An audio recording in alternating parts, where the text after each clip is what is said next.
Success in launching this missile depends on its correct and safe handling.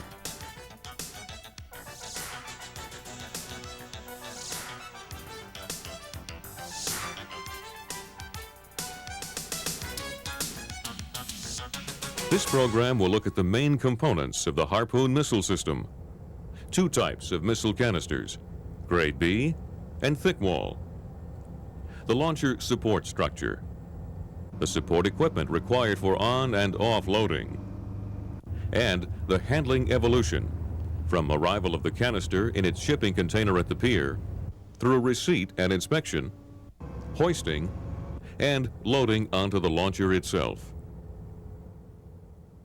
The Surface Attack Guided Missile, RGM-84, or Harpoon, is ship-launched and flies at subsonic speed. The Harpoon missile consists of a guidance section, a warhead section, a sustainer section, a control section, a booster section, fins, and wings. Color bands painted around the warhead section, the sustainer section, and the booster section identify the types of Harpoon rounds. This missile is a training shape, as are the two types of canisters shown in this videotape. The Harpoon missile is launched from a launcher support structure, or LSS, whose location varies with different classes of ships. The missile canisters are mounted to fire from both port and starboard. The missile canister is transported from the Naval Weapons Station in its shipping container to the pier handling area. The type of container will vary with the type of canister, grade B or thick wall. When the missile canister and its container arrive on the pier, the first step in the handling evolution is receipt and inspection, is as written in the applicable Maintenance Requirement Card, or MRC. This is a grade B canister. The logbook is removed and the maintenance due date is checked. Notice that the handler is in proper battle dress. The maintenance due date must be longer than the time the ship will be out at sea. If it is not, the missile canister should not be accepted. If another missile canister is not available, an extension should be requested. The serial number is also checked to make sure it agrees with the documentation. After the container's top is removed, the interior of the container is inspected for any damage that could seriously affect the missile canister. The crew verifies that no fuel is present in the shipping container.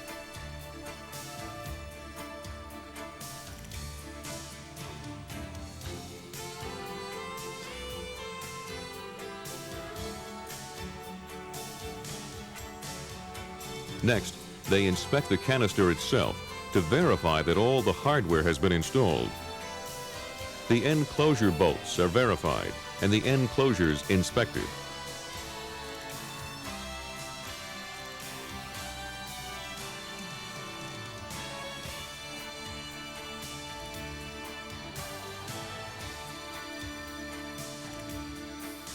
The upper surface is inspected for blemishes.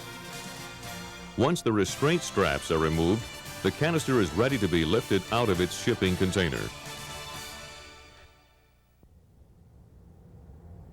This hoist rotation beam, or HRB, is used in the lifting of a canister. As with the missile canister itself, the HRB should be thoroughly inspected. With the crane hook properly spotted, aligned with the center of gravity mark on the shipping container, the handler verifies the weight test date on the hoist rotation beam,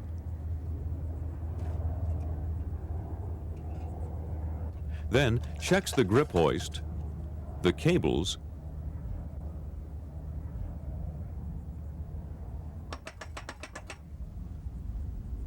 and the attachment points.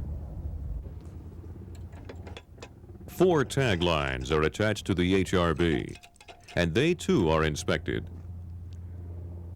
The hoist eye on the hoist rotation beam is set for the lifting of a loaded grade B canister. With the 4 tag lines manned, the HRB is lifted and positioned over the canister.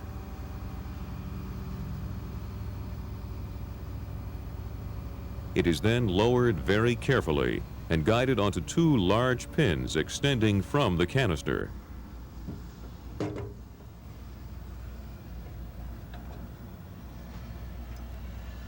The swing bolts on each corner of the HRB are swung up into place and secured by reinserting these quick release pins. The four tag lines are manned, and the missile canister is lifted about 4 feet clear of the shipping container. A rigger controls the entire operation while communicating to the crane operator. Tag lines must be manned the entire time the canister is suspended. While suspended, a handler inspects the lower surface of the canister for obvious damage.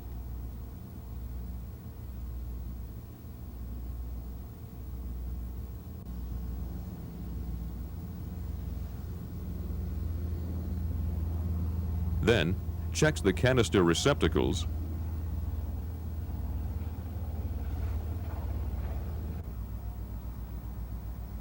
stud assembly pads, and canister end closures for any apparent damage. If there was a problem, it would be recorded in the logbook. Finally, with the canister suspended, a handler rotates it to a 35-degree angle.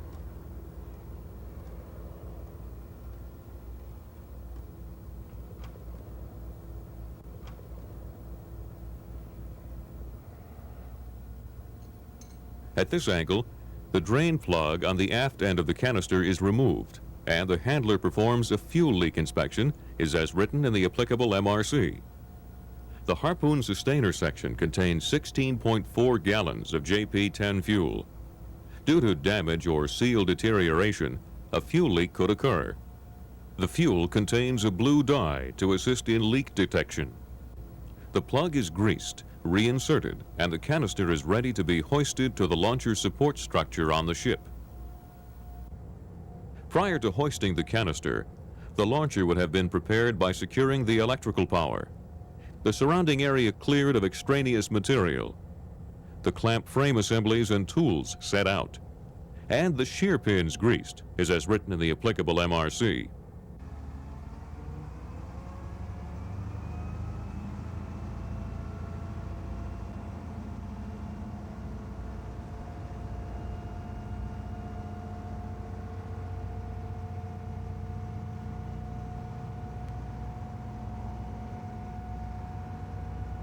The missile canister is hoisted onto the ship, and the tag lines are passed one at a time.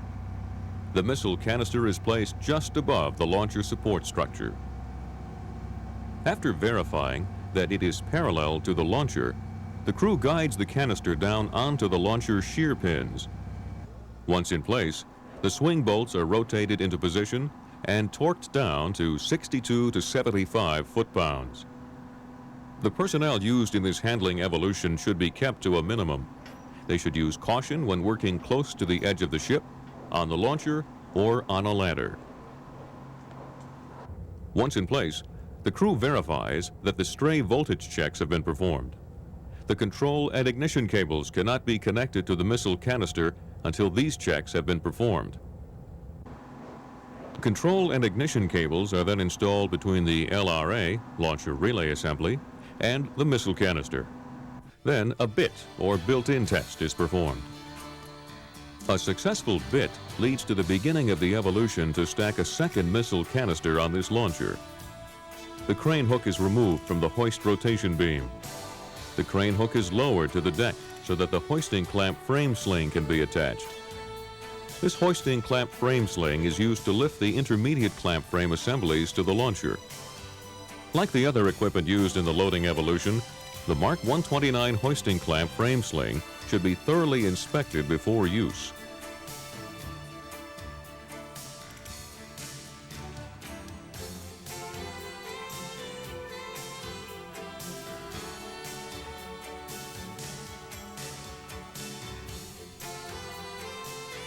The clamp frame sling is attached to the lower intermediate clamp frame assembly first. The sling is attached with the thumb wheels aft on the clamp frame. Notice that the clamp frame is stenciled on the forward side.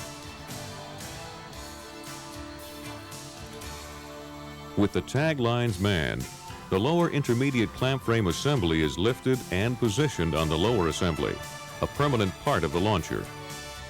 The lower intermediate clamp frame rests on the stud assembly pads of the missile canister.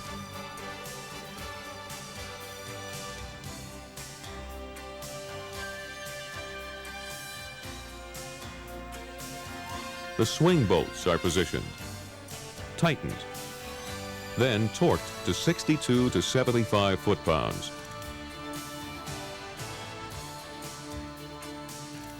The crewman then releases the thumb screws on the sling, and it is returned to the deck to bring up the upper intermediate clamp frame. Again, both tag lines are always manned when moving the sling and clamp frame. The sling is attached to the upper intermediate clamp frame assembly, clamps positioned to the uppermost part of the clamp frame assembly, and thumb screws aft. It is then raised and positioned on the shear pin of the lower intermediate clamp frame assembly.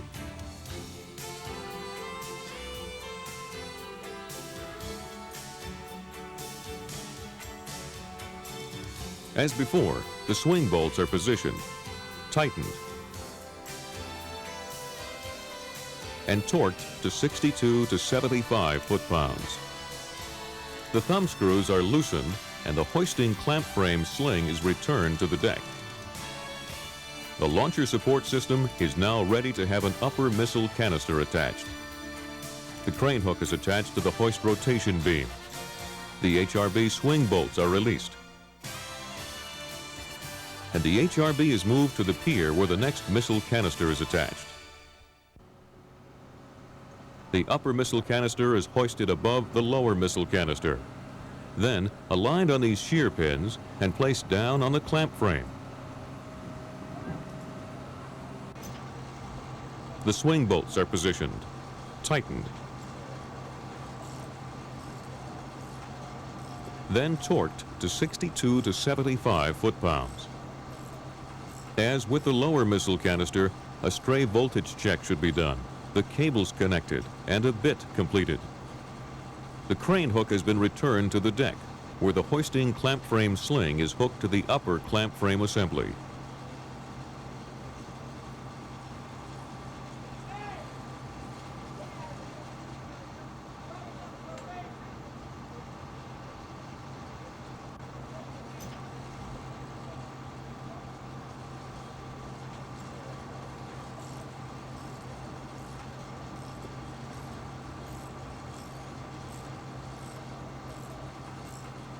Like the others, the upper clamp frame assembly is placed on the upper missile canister stud assembly pads.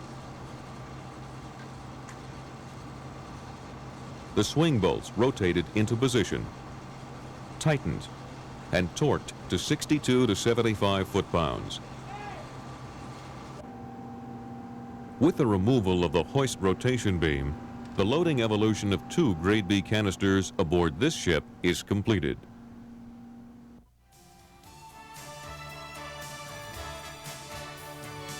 When the thick wall canister arrives in its shipping container, the maintenance due date is checked.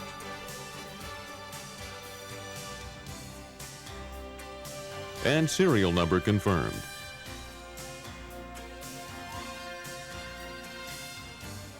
The canister is then inspected, as written in the applicable MRC. The handler verifies that all the hardware has been installed. The 4 pivot pins, washers and counter pins, and the 4 swing links. The hoist rotation beam is inspected, and its hoist eye set to lift a loaded thick wall canister. With the tag lines manned, the HRB is positioned over and attached to the thick wall missile canister.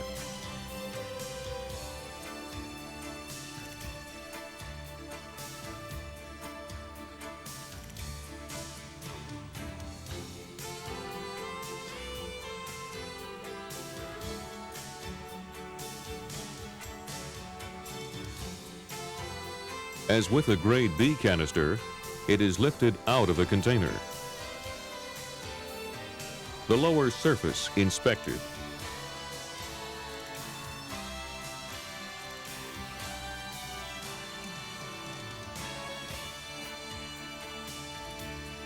rotated to 35 degrees. A fuel leak inspection performed is as written in the applicable MRC. And finally, the thick wall missile canister is hoisted aboard ship. For training purposes only, this thick wall missile canister will be loaded onto a training launcher located inside this building. Special emphasis will be given to the differences between this thick wall and the Grade B canister seen previously. Again, if this launcher were on board a ship, the electrical power would have been secured, the surrounding area cleared of extraneous material, the clamp frame assemblies and tools set out, and the shear pins greased, as written in the applicable MRC. The crew guides the missile canister above the launcher support structure and then lowers the canister down onto the shear pins on the clamp frame. The swing bolts on the launcher are positioned, tightened, and torqued down to between 62 and 75 foot-pounds. The thick wall launcher and canister also use a pivot pin and eye bolt to further secure the canister to the launcher. This differs from the Grade B canister, which only secures the canister with the swing bolts. The crewman removes the cotter pin and washer from the lower end of the pivot pin, slides the pivot pin out,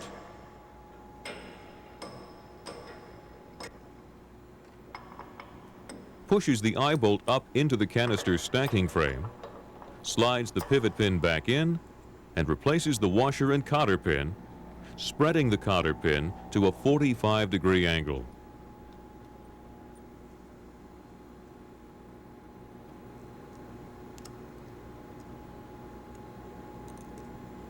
The pivot pin and eye bolt are used on all four stacking frames inboard of the swing bolts.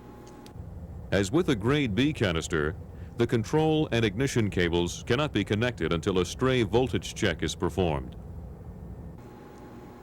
The cables are then connected and the bit is run. Again, like the Grade B evolution, the crane hook is removed from the HRB. The hoisting clamp frame sling is attached to the lower intermediate clamp frame, thumb screws to the aft side, and this clamp frame assembly is installed.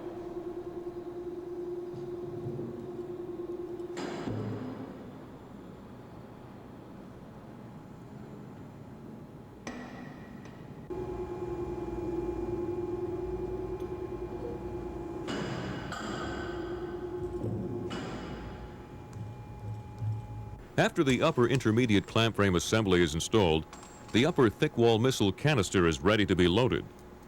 The hoisting clamp frame sling is removed from the clamp frame assembly. Then the hoist rotation beam is attached to the crane hook and released from the lower canister. The crew must be careful to lift the HRB off both the forward and aft shear pins simultaneously. The HRB is then lowered to the floor to be attached to the upper missile canister. Bring it down.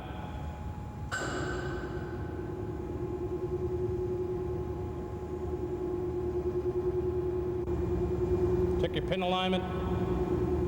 The upper missile canister is hoisted, then lowered onto the shear pins and clamp frame. The swing bolts are positioned, tightened, and torqued to 62 to 75 foot-pounds.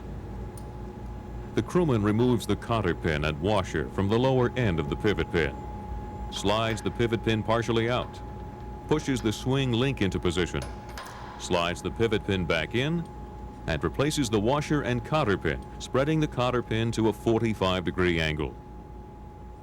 The pivot pin and swing link are used on all four stacking frames inboard of the swing bolts.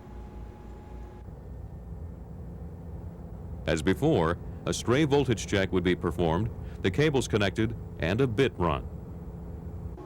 The next step is to attach the upper clamp frame. After removing the crane hook from the hoist rotation beam and attaching the hoisting clamp frame sling to the upper clamp frame, this frame is raised and placed over and onto the upper intermediate clamp frame assembly. The swing bolts are positioned, tightened,